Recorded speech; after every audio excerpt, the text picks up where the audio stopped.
yun mga ka-junk shop, meron po akong ibabahagi ulit sa inyo na isang kaalaman para may matutunan na naman po tayong panibago, lalo na po doon sa mga nagsisimula pa lang po ng junk shop. So ngayon po, ituturo ko po sa inyo yung iba't ibang klase ng bakal ng mga pundido. Tsaka paano po natin malalaman kung pundido po ba yung nabili nating bakal. Dahil po yung iba baka naisip nila, dinadaya sila, sinasabi pundido, lalo na po doon sa mga wala pa masyadong experience sa pag-junk shop. Kaya lang po sa mga baguhan lang, hindi naman po sa base lang po sa aking experience at mga nalalaman. Kaya po mga ka-junk shop, iba't ibang uri po ng pundido na bakal. Kasi po napakababa ngayon ng presyo ng pundido na bakal sa junk shop, no? Malaki ang agwat. Sayang nga, dati kasi kahit pundido, parehas lang din ang presyo. Ngayon hinihiwalay po kasi nila yung mga pundido. Mas mababa na po ang presyo. Kaya mga ka-junk shop, ito po, nag-ipon ako dito. Mga pundido po lahat yan. O ito mga ka-junk shop, lagi nyo tandaan ito. Sa mga Jetmatic po, mga Jetmatic. Pundido po yan mga ka-junk shop. Pati po yung mga puliya ng makina. Mga ganito. Yan, katulad nito. Saka po ito, mga galing sa gilingan na pulya. Ito pong gulong na to. Pundido din po ito. Mga ka-junk shop, tandaan nyo po. Yan.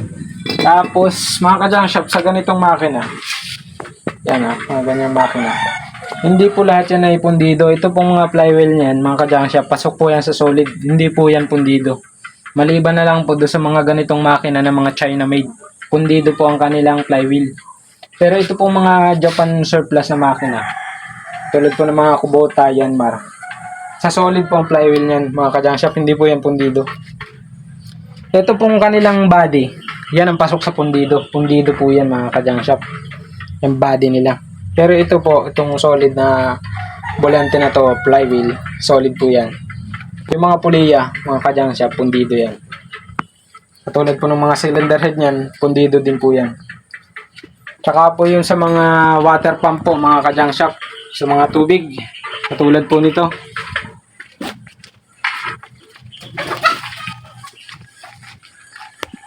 Mga ka-junk shop. Yan. Kabilang din po yan sa pundido na bakal. O ngayon po mga ka-junk shop, no? Paano naman po natin malalaman kung pundido po pa yung bakal o hindi? Ay mga ka-junk shop, pagkakaiba po kasi niyan yung pundido po, mabilis po yan tumigpal. Katulad po nito. Yan mga ka-junk shop, pag pinukpok nyo po yan ng maso, matik po yan, titigpal po yan. Hindi po katulad ng bakal na hindi siya pundido. Hindi po yan basta-basta natitigpal, nayuyupi lang. Pero ang pundido po mga ka-junk shop, matigas siya, matigas. Hindi po siya basta kinakain ng kalawang, pero malutong po siya. Malutong, mabilis siya matigpal. Hindi po katulad ng mga bakal na hindi pundido, kagaya ng mga solid. Tulad po nito, kahit po pukpukin nyo po yan ng sinsilin nyo po yan, babaon po dyan ng konti yung sinsil. Pag po kasi pundido, hindi po yan binabaonan ng mga talim. Tumitigpal po yan. Atik yan. So ayun po mga ka-junk shop. Sana po kayo may natutunan sa ating video. Maraming salamat sa panonood.